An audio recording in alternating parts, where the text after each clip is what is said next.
Okay, continuing on with our outstanding guest speaker series, today the TMCC Library Open Genealogy Lab is proud to present Sam Giordano. She is current president of the Clark County, Nevada Genealogical Society, also known as the CCNGS. She has been researching the past 15 years in Croatia, Illinois, Italy, Lithuania, Poland, Spain, and Wisconsin.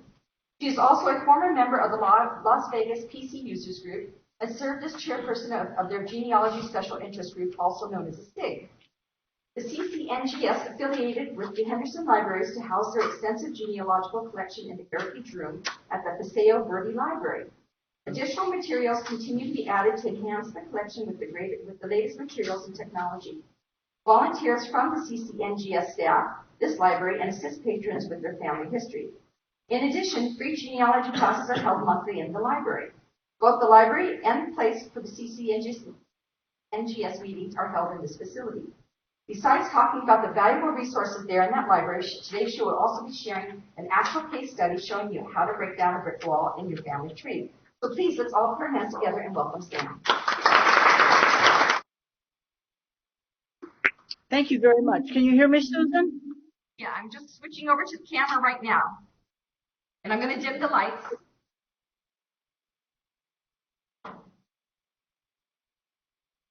Okay, first of all,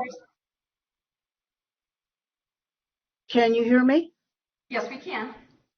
Okay, so thank you very much, Suzanne, for inviting me to speak to the group today and tell you about our wonderful collection here in Henderson, Nevada at the Paseo Verde Library. And so what I'm going to do, first of all, is to scan so that everyone can see our collection.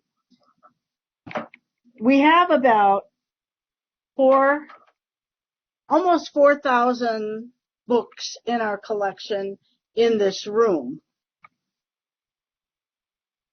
And so now I'll tell you a little bit about the formation of our society.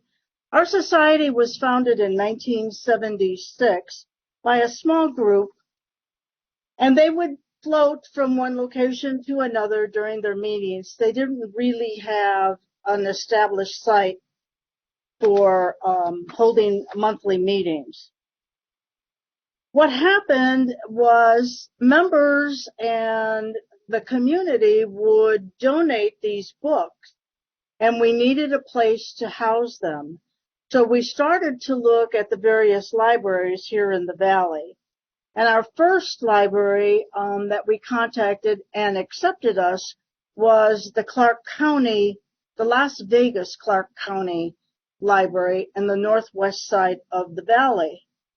And after we got all our books located there, there was a decision by the Board of Trustees that they were not interested in our continuing the housing of our collection in that particular library. So the next step was we moved to the Clark County Public Library System. That library is on Flamingo. We have 4 library districts in the valley.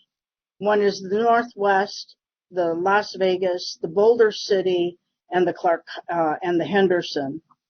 So the Clark County Library took us in, and after a short period of time, decided that we could no longer stay in that particular location. So onward, we had a member in our society by the name of Laura Carroll, and she lived in Henderson, and she came to the society and she told us that there was a new library, Paseo Verde Library, that was going to be built on the Green Valley Parkway and the 215 freeway. So she was our liaison from the society to the library, and while they were in the planning station, during their planning sessions, Laura was able to recommend a special room for our collection. And that's where we are now. We're in this special room. I'm going to turn so that you can also see we have 4 dedicated computers in our room. strictly for research. And we have members of our society that volunteer to help patrons as they come in with their research. And I'll show you, here are a couple of our volunteers in here. Brian, you can wave to everyone. There he is. Hi, Brian. Go ahead. I'm sorry, did you say something? Oh, I just said hi, Brian. Hello. Hey. So Brian has been with our society for a number of years, and his research is extensive in the U.S. And so on recommendations from other members of the society, we refer individuals in our community that are interested in doing their family research to come in on a Monday through Friday between 9 and 3, and Brian is usually here to help them for the general U.S. population research.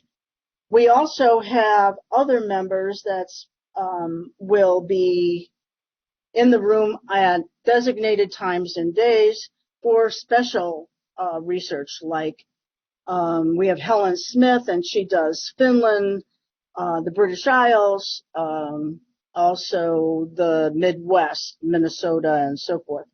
So our members and our community have a number of options and resources to help them with their research. Our society grew. We now have over 200 members, and we provide our monthly meeting on the third Saturday of every month in our conference room here in the library.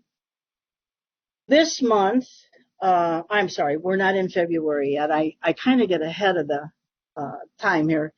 So for February, our speaker will be Daniel Horowitz, and he will be in from Israel, and he will be talking to us about using the MyHeritage database, as well as explain some of the new items that are available if you do a MyHeritage DNA kit. So that's our program. Third Saturday of every month, we have local newspapers advertise our meetings for our community. We also offer free genealogy classes every month in the classroom here. Our topics will go from naturalization to how to get started. We're doing a Thomas McKenty genealogy do-over in May. So those of you who are not familiar with that, Thomas McKenty is a well-known genealogist from the Midwest, and his recommendation is to throw out everything you did and you know and to start over. It's kind of a monumental task to take all your data and disregard it and start over. But nonetheless, as many of you may know, when we first start out, we don't cite our sources, we don't copy the documents. And so a genealogy do-over, the purpose is to get everything verified with sources and documents that an individual can print. So we're going to establish that focus group for one whole year. The commitment is a year, and we'll kind of, Suzanne, I'll keep you posted on how that evolves. We have a newsletter. We publish our newsletter bi-monthly. We exchange our newsletter with other genealogy societies throughout the U.S., as well as those societies that are specific to ethnicity. So we have a collection for those researching Italian, Polish, Czechoslovakian, it's just Irish. So our collection will be posted on our website. We had the physical location of those periodicals and newsletters in what we used to call our Heritage Room archive here in this library. However, because the library is expanding, we had to find another housing or location to house those periodicals. And I want to tell you that genealogy is evolving and paper collections are not as much appreciated as people who want to be on the internet. They want everything at their fingertips. So we have donated a lot of our collection to other societies and other libraries. And those that we can't find a home for, unfortunately, will have to be discarded, which is a sadness to a lot of genealogists. So we have our newsletter. As I say, it's published bi-monthly.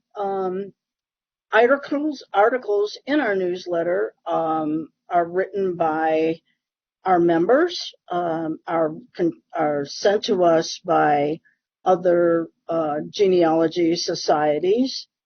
And it was, I would say, let me just say, the purpose of the newsletter was to provide information not only to beginners, but to those that were advanced by providing links like Genealogical or of course, the Family Search Wiki. Everyone goes to Family Search and they put the name in and they don't look to see what other things are available. For example, the Wiki is a tool that you really don't want to miss out on using. The other thing is, if you become a member of our society and you want help, we have mentors. These are individuals who have specific knowledge and have an interest in mentoring someone who needs help to break down that brick wall. Mentors are available, and the individual who is seeking a mentor, the appointments and the scheduling for the research are based on the individual and the mentor. We don't have a special time in the Heritage Room that people would come in and do that. In our society, we have several members who are very expert in a particular area. One of our members, John Meyer, his expertise is in DNA. So members who want to be mentored during the results of their DNA and the matches and how to discern which is a real match on the DNA chromosome, John usually works with those individuals to help them determine if this is, in fact, a viable or potential family member. This coming Sunday and Monday, C.C. Moore will be here in the Valley at the Clark County Public Library, and it's a 2-day conference on DNA.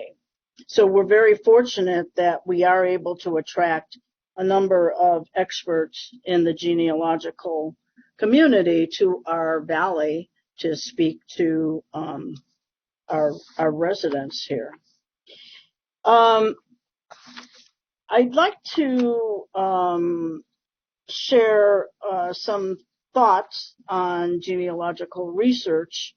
My mentor, who is a genealogist with probably 40 years under her belt, has a mantra, and I sort of picked up on her mantra, and that is, history is master.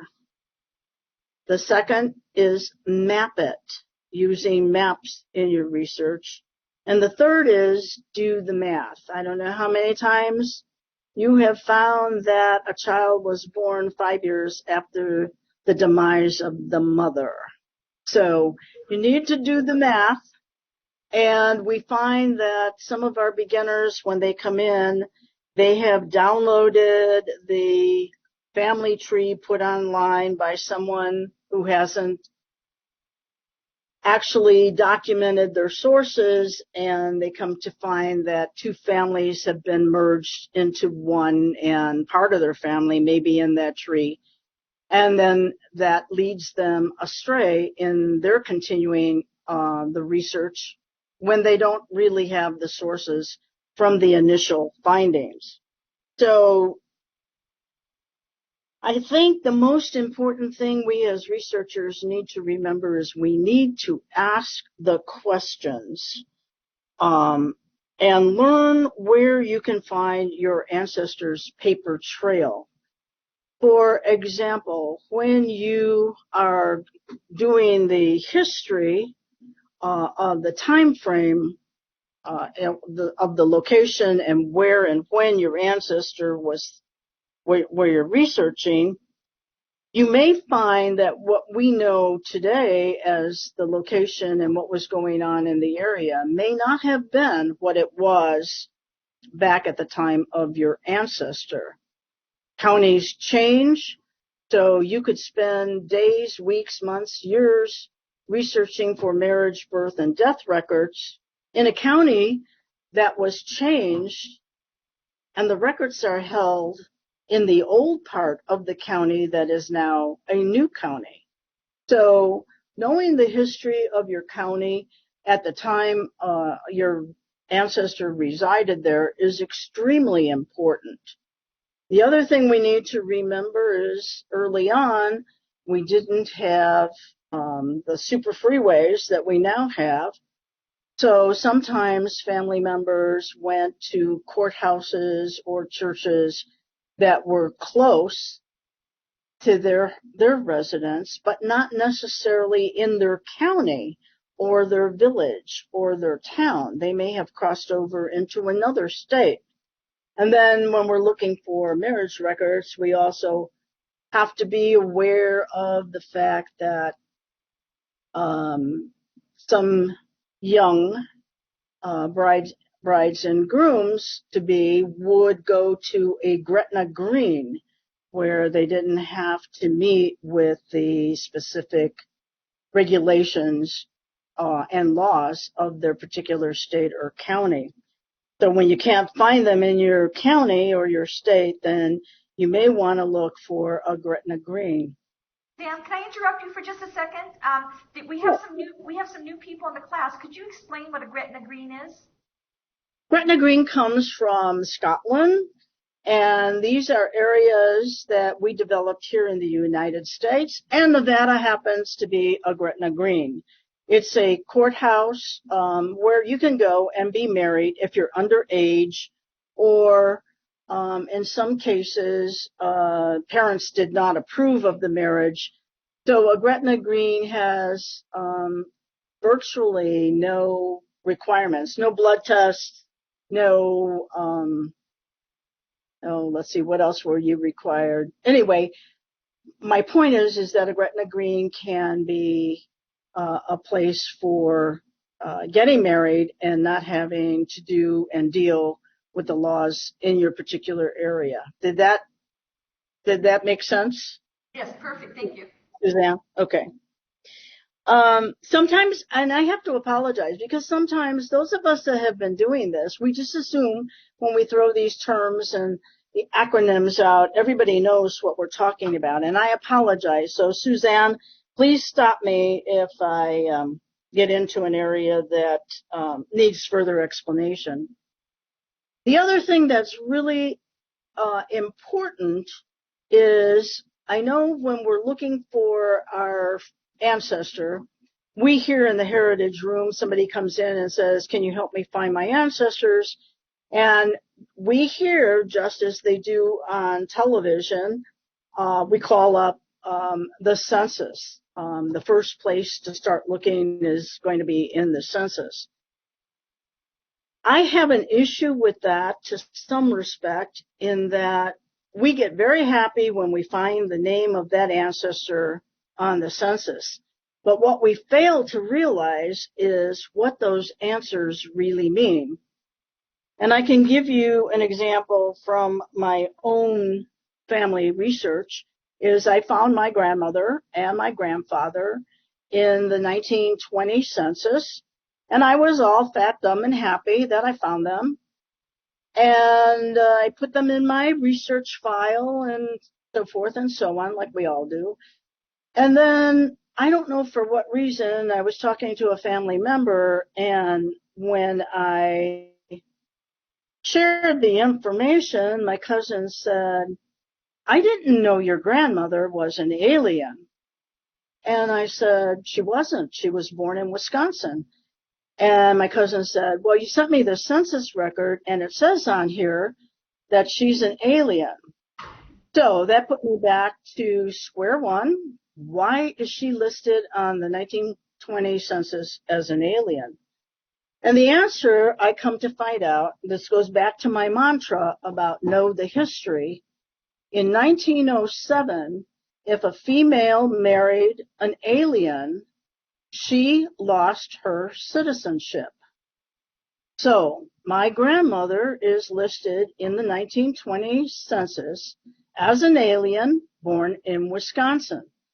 So you can see that by being excited when I first found her, I really wasn't paying attention to what the details in that census was showing. And then in doing the history, I come to find out that our country in 1907 passed this law that said about marrying an alien, and my grandfather was not a citizen at the time of the 1920 census, so therefore my grandmother and potentially her children could have very well been classified as aliens.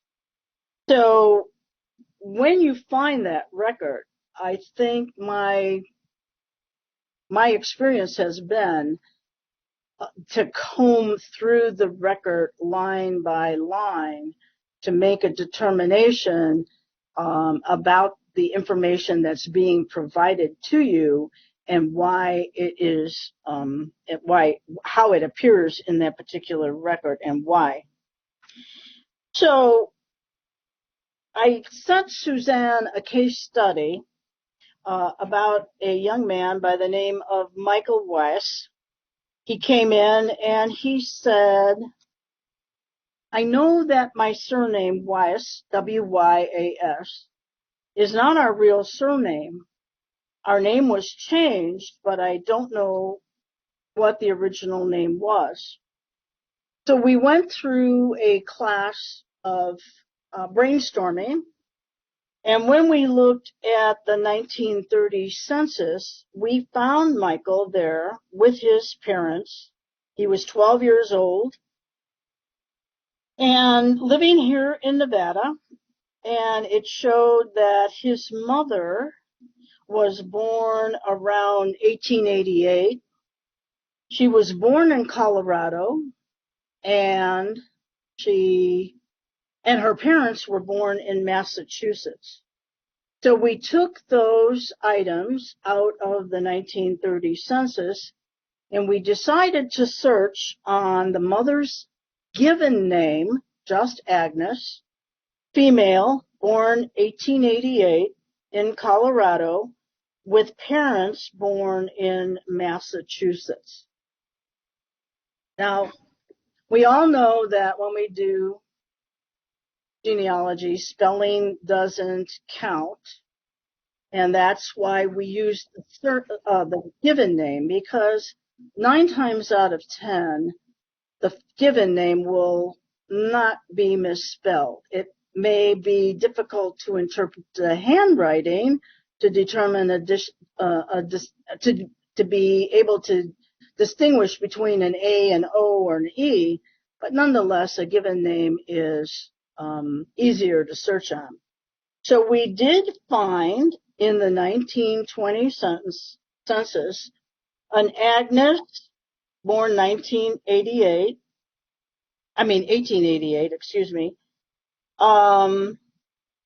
with a husband by the name of Mike and a son by the name of Mike. And her parents were born in Massachusetts. Their last name was Keller, Keller. So needless to say, Mike was very happy that we were able to find this surname that was changed from Keller to Weiss. Now, going back to, if I may, go back to our society, some of the things we do is we will host a genealogy fair, which is the library closes their doors at 5 o'clock to the general public. And then at 6, we reopen strictly for genealogy. We have representatives from the other 4 genealogy societies here in the Valley available. We have researchers at computers to help patrons as they come in to discern if it's possible to find their ancestors. We introduce them to the resources available here in the Heritage Room, our book collection, as well as our library does pay for the Ancestry Library Edition, American Ancestors, and of course we have the Family Search available to patrons. We also offer to the community beginning genealogy classes twice a year with 2 different instructors. And we find that when we have participants in the beginning genealogy classes, we sometimes are able to acquire those individuals as new members in our society. We also do field trips. We have, as I say, my mentor is part of the Family History Library in the downtown area of Las Vegas, and she will conduct classes there. And so we take a group down to the 9th and Clark Family History Library, where they have premium sites we do not have, which can be accessed for free. For example, they have MyHeritage, they have Fold 3, as well as the Ancestry. And so it gives our members or those that go with us on the field trip an opportunity to see what's available here in the Valley as well. We do get groups together to go to St. George, Utah, which is about a 2-hour drive from here, for the different family history expos that they have. And so a lot of us will carpool to those kinds of events. And I understand probably George Rasmussen out of Legacy Family Tree Maker and Lisa from San Antonio, who does Genealogy Gems, will be speaking there. I believe it's this next month. And the other thing is that even though we have our society that meets here in the Henderson Valley, we still reach out to Boulder City, our neighbor to the southeast, and we do programs at the senior centers there. We also have societies that meet in the North Las Vegas area, and if we have members in our society here in the Henderson Valley, we can carpool to the Northwest Las Vegas chapters for their meetings. And I can tell you that there is a specific ethnic group here in the Valley, the Jewish Genealogy Society, and they meet on the 3rd Sunday. And what makes it nice, we meet on the 3rd Saturday, they meet on the 3rd Sunday. We sometimes will coordinate speakers. For example, I mentioned that Daniel Horowitz from Israel will be coming in. He will speak to our group on Saturday morning at 10 o'clock. At 2 o'clock in the afternoon, he will speak at the Family History Library. And Sunday afternoon, he will speak to the Jewish Genealogy Society in in Las Vegas off of the Sahara, at the Sahara Library. So what makes it easy for us is that when we bring speakers in to the Valley, we share the expenses. And then, therefore, we don't have one financial burden to one society. So societies working together help provide the educational information that could be very valuable to someone just getting started, as well as those of us who are experienced. We get to learn many new things. Our monthly meetings are usually attended anywhere from 60 to 75, 80 people. Our room only accommodates 90. We did have Krista Cowan here from Ancestry, and we had 101 in attendance at that presentation, which was really great, and we appreciate that, but we do have to stay within the boundaries of the fire department regulations in that the room should only accommodate up to 96 individuals.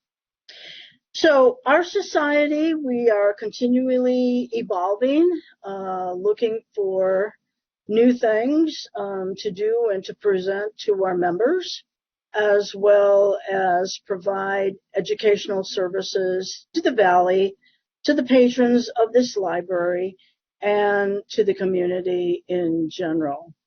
So, Suzanne, do we have any questions? Let me put it out to the audience. Any questions?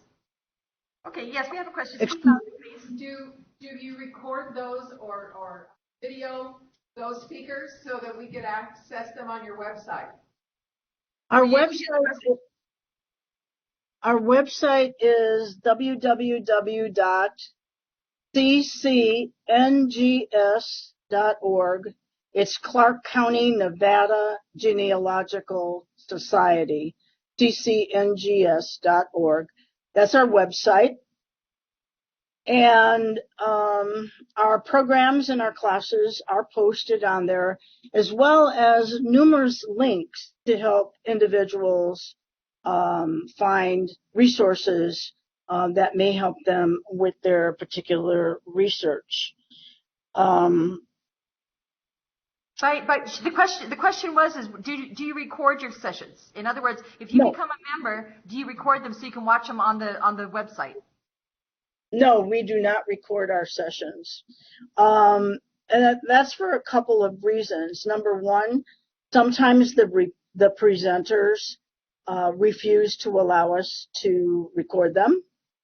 And the other thing is we are currently working on a members only login on our website, so that this would be recording of presentations would be a benefit to the members only. So we don't have that in place. So those that would allow us to record, we are not in a position at this point to do that. The other thing we have done in our society is we have done live virtual webinars with speakers like Drew Smith and George Morgan in Florida. So they will broadcast just like we're broadcasting, and our members get, an individual who is well known in the genealogy community presenting here in our library via the virtual webinar.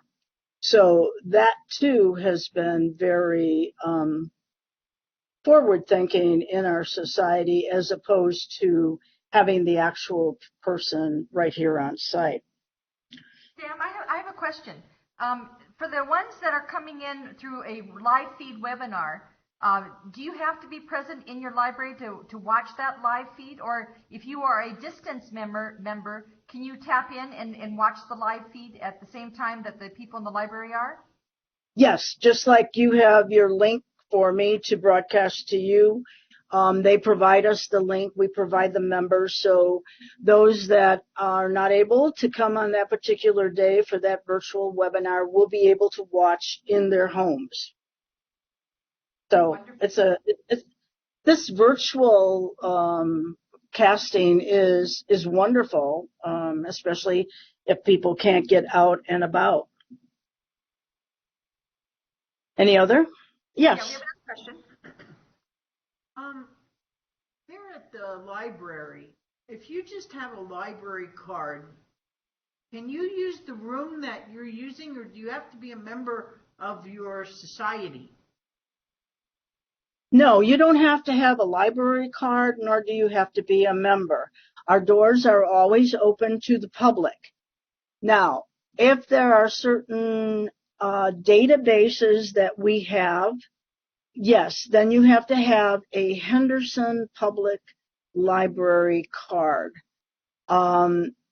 We do have an agreement with the Las Vegas Public Library in that we can use our cards to check out books from their library, but we cannot access their databases. We have to be actually on site or a resident of Las Vegas, and it's vice versa for the Henderson, the Las Vegas residents.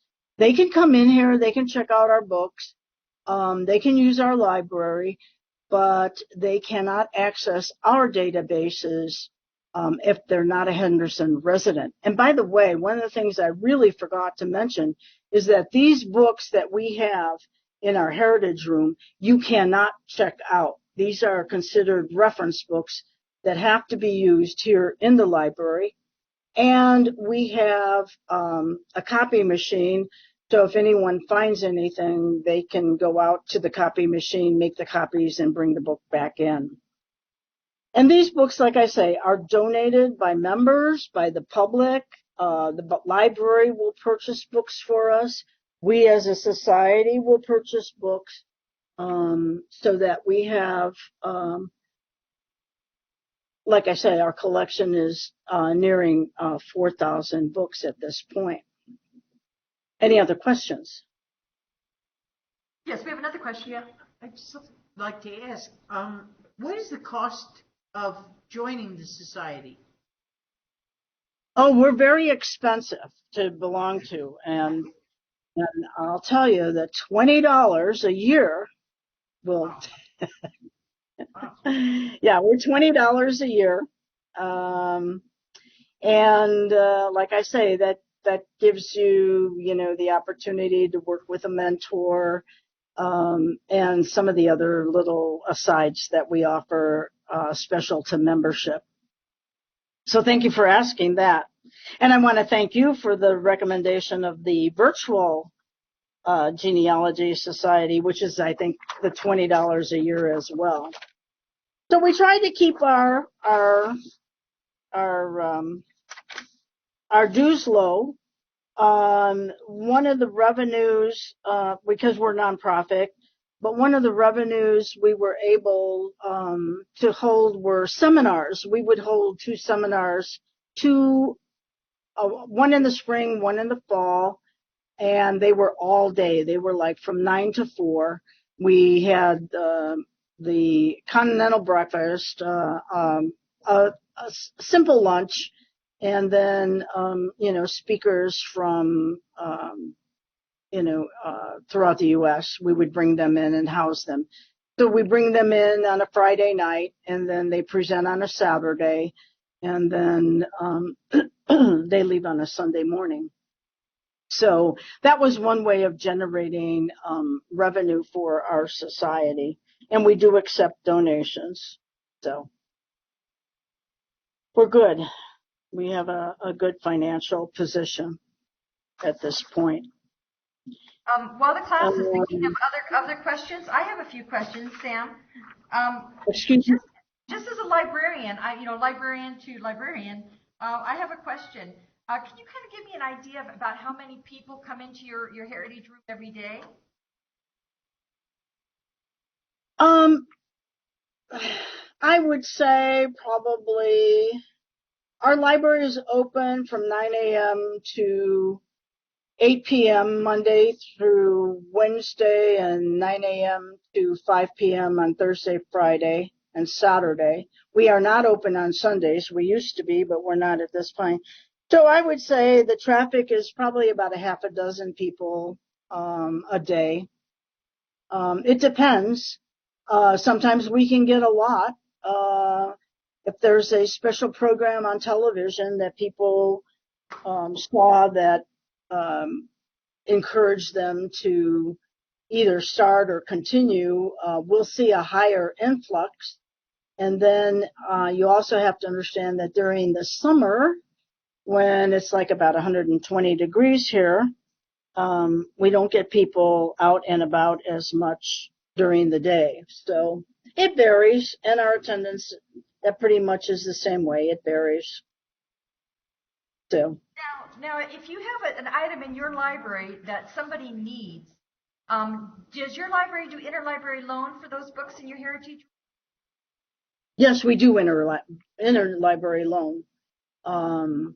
And I've had people get books from Minnesota, New York, wherever that book may be. But yes, we have. And our interlibrary loan is free to our patrons. So we don't have to pay any fees. That's wonderful.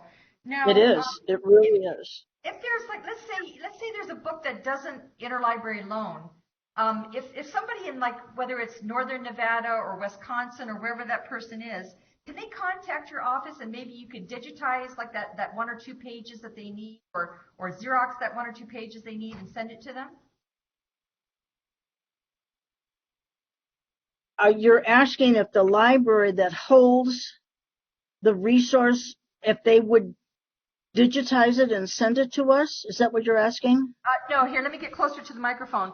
No, my question was, if you have a book there in the Heritage Room that somebody in Wisconsin needs, but that book does not go out on interlibrary loan, would that person or that library who's originally requesting that book, would they be able to reach out to you and say, okay, I don't need the whole book if you won't lend it, but would you maybe Xerox like chapter 2 for us because our patron needs it?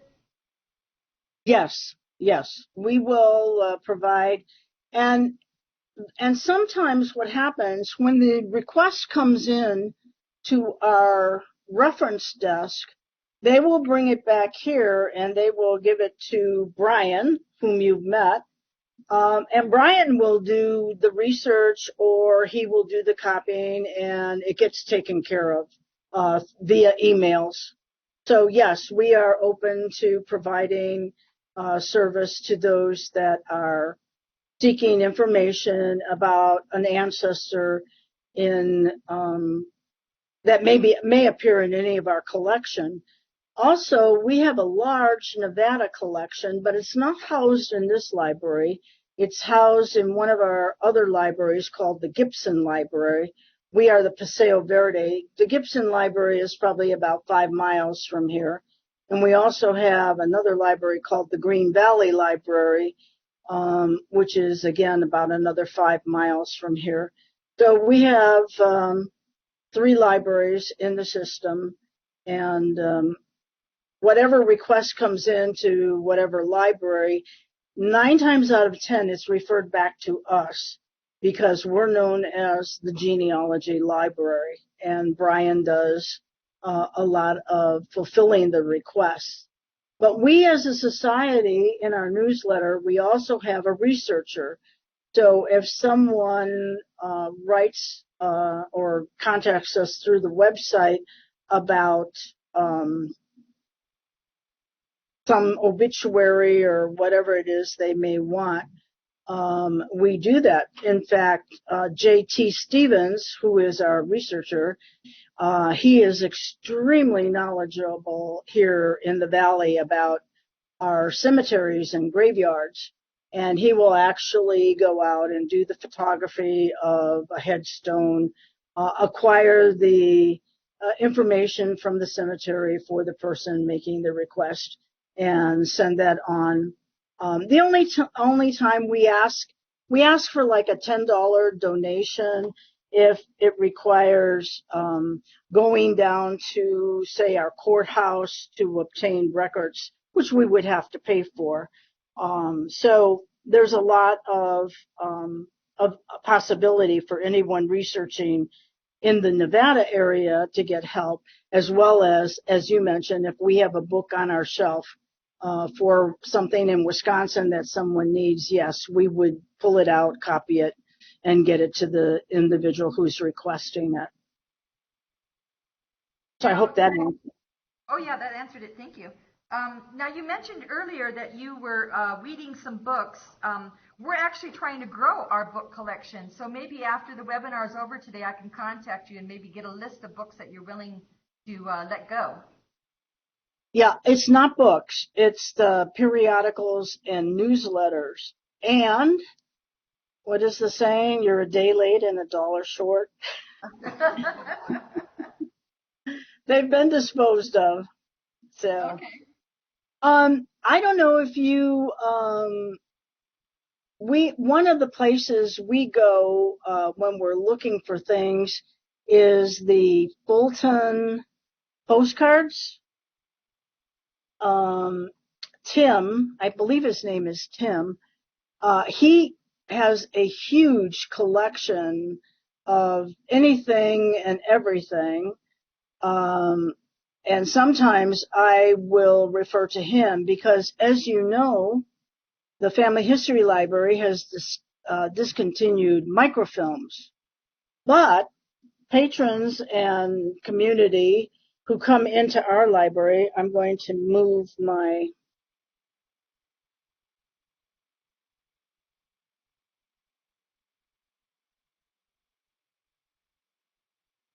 I don't know. Can you see our microfilm reader? Yes. So we bought this microfilm reader because we are an official family history library center, and so people could request microfilm and have it sent here. And like I say, we have this microfilm reader. Well, now the family history libraries have discontinued microfilm. Everything is being digitized. But there are still places that you can request a microfilm. Like, I believe you can, if I'm not mistaken, you used to be able to request microfilm from the NARA. There are some libraries, some newspapers that will allow you to request microfilm. So if you do that, we are the only game in town that has a microfilm reader.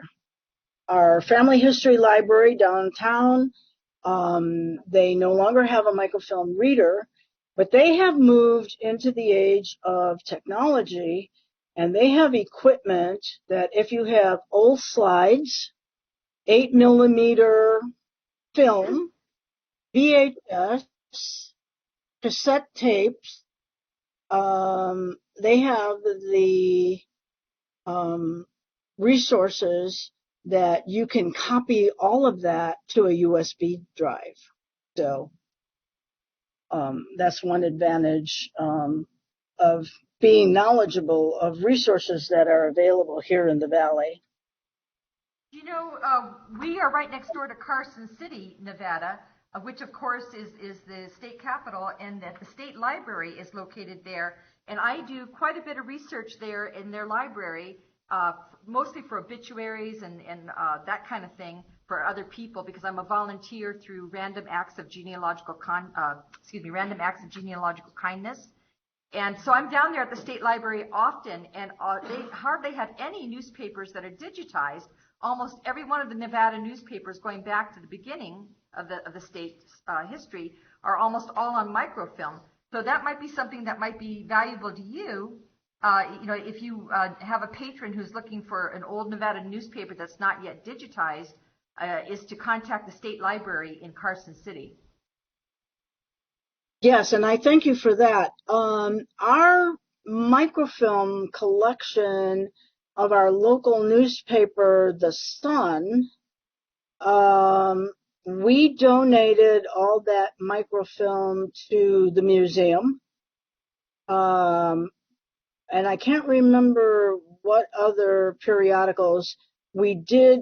Things that related to Nevada, we donated to the museum. But newsletters, for example, that we received from Kentucky or Tennessee or some of those areas, I even contacted UNLV to see if they would be willing to take on our collection, and they were not. So that was unfortunate. So one of the things we did do is we did offer the newsletters and the periodicals to our membership to just go and take. They were researching in Pennsylvania. They could go in there and look at the newsletters or periodicals that pertain to the area for the research. And so some of our members did take advantage of that and took those records with them. But it's hard. It's really hard as a genealogist to see information like that discarded. Everybody wants it online, so to speak. So Suzanne, anything else I can? Yeah, I have a few more questions while the class is thinking of other questions. You talked about the family history expos. I have not ever attended one of those. Can you tell the class a little bit more about the family history expos? Well, the one that I can address is the one that's held in Salt Lake City. And speakers, they will bring in speakers, like they have Corey Meyerink, who's part of the Pro-Genealogist of Ancestry. He will speak there. So you have to go online and Google Family History Expo, St. George, Utah. And I believe their next event will be in September of this year. So they will list, you can register. It's to attend the expo is very reasonable. I think it's less than $100. And it's day, I think it's like a day and a half. It starts like on a Friday afternoon, and then it's all day Saturday. The Family History Library in St. George, Utah, also offers a lot of classes free, and you can get their schedule online as well to attend classes that you feel will help you in your particular research. So, and it's nice to have the ancestry located in the Utah area because we can get people to speak, like I mentioned earlier, Krista Cowan, the barefoot genealogist. She also had webcasts on YouTube. Ancestry has various webcasts on YouTube. And Krista has, I think she goes back several years of broadcasting, and they're still available. And then, of course, there's also the BYU on YouTube, and you have James Tanner and those individuals who broadcast, and you can watch them anytime. And I'm a big fan of Family Tree. Family Tree webinars, Legacy Family Tree webinars with Jeff Rasmussen. And they now have a new segment called the technical or the techie part of it. So get the best of both worlds, just like Roots Tech, the genealogy community and the technical community joining together to provide help to researchers, which I thoroughly enjoy. Now, is your society, are you a sponsor of the 2-day DNA conference that's coming up in February? No, not that I'm aware of. Oh, okay. Because I know there's going to be quite a few speakers at that 2-day DNA event. Yes, and of course the headliner is C.C. Moore. It's being handled through, I believe it's Everbright. So I received the notification, but unfortunately I'm not going to be able to attend, which I would have loved to have been. But I understand you can also buy the video for $90, and you'll have the video of all the speakers, which is good. Oh, that's wonderful to know. I didn't know that. That's excellent. Yes. Now, you mentioned earlier in your presentation that there were 4 other local genealogy societies. You mentioned Right. one of them, the Jewish Genealogy Society, but what are the other ones? The other one is called the Centennial.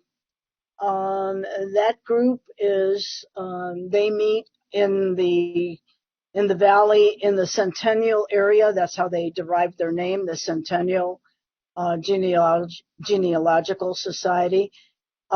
There is the as you mentioned, the Jewish Genealogy Society, the African American Genealogical Society. They meet at the Family History Library, and then there's a Boulder City group.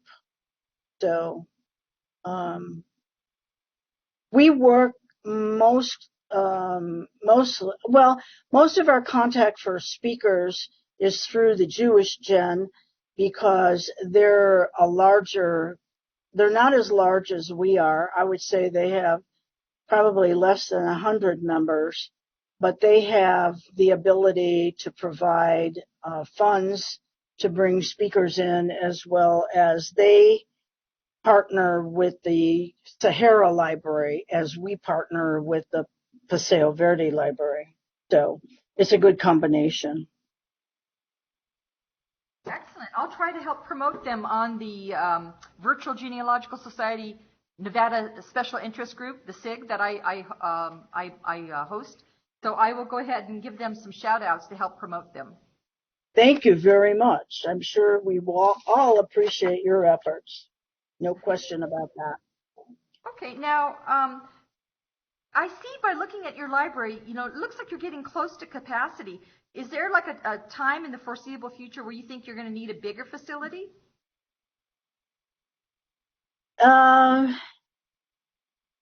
We are, interesting you should say that. We have a collection here. You won't see it because it's in what we call our reading room, which is downstairs. But we have a collection of a couple hundred books of the Rebellion. And we have the index in this room, and then once you find the volume that you need for the War of the Rebellion, you have to go downstairs to pull out the... So we do have part of our collection in another area of the library. And then, of course, we have genealogy books on the shelves, on the floor, that people can check out, but not in this room. But we do provide genealogy books for patrons to check out. Are those types of books that you allow to be checked out? Are those like the kind of books like how to find your Civil War ancestor or how to find your female ancestor? Or are they hard research books like the land records, by name of Kentucky in 1850? No, they're mostly research resources like Canetta, her book, The Genealogy Toolbox. I can't say if it's Drew Smith or George Morgan has a book called Online Genealogy Resources. It's that sort of, it's not specific.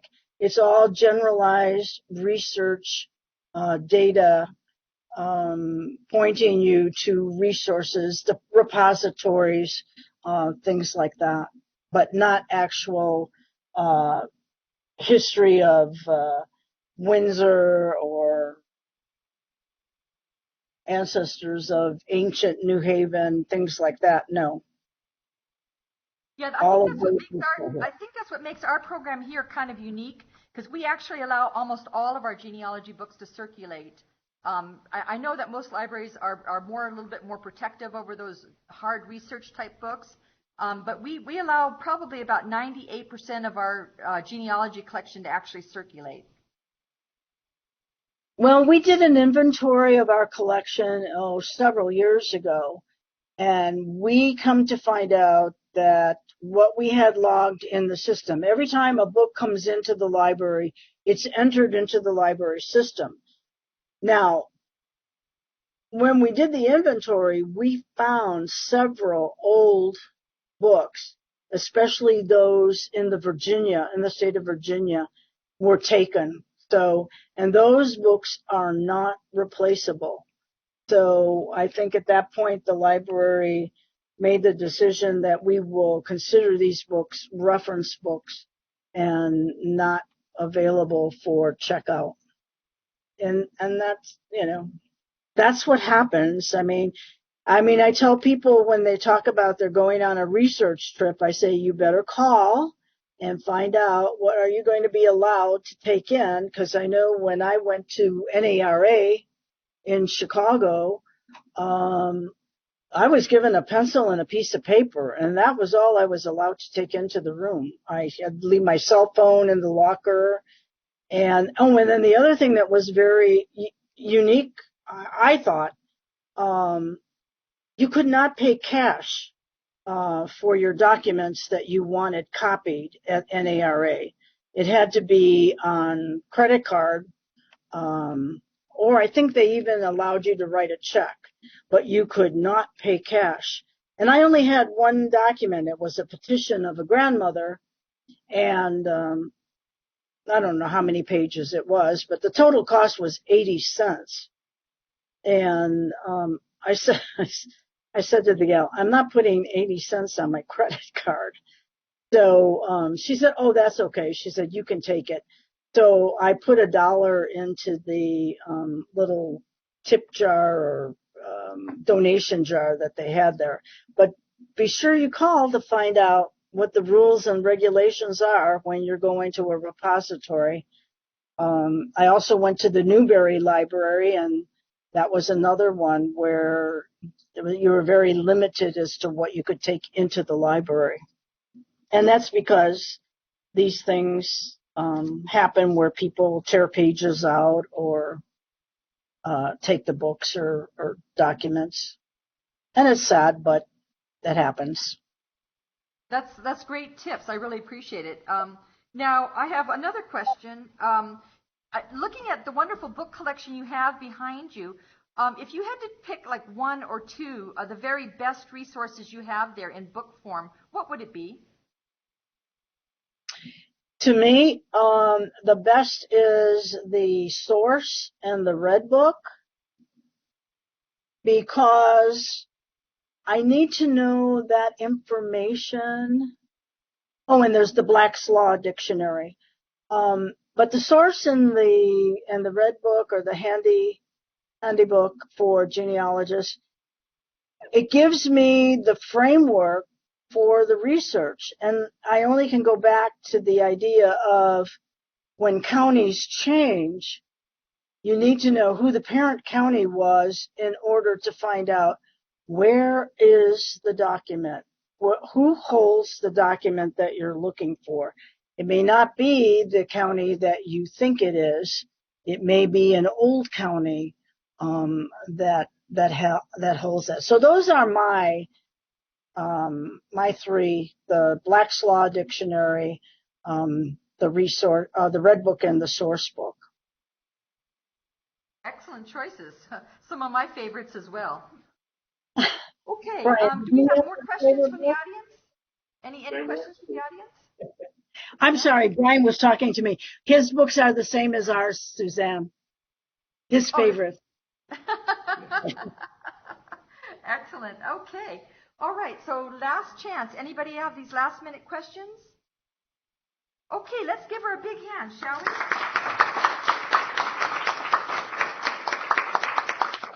Thank you all very much for having me. And if you have any questions, go to our website and put a question in there, and I'll be happy to get back to you without fail. So enjoyed the presentation and hope that I was able to share some information that will help you on your research journey. And therefore, I'll sign off by saying, happy hunting. Bye now. Thank you. Bye-bye.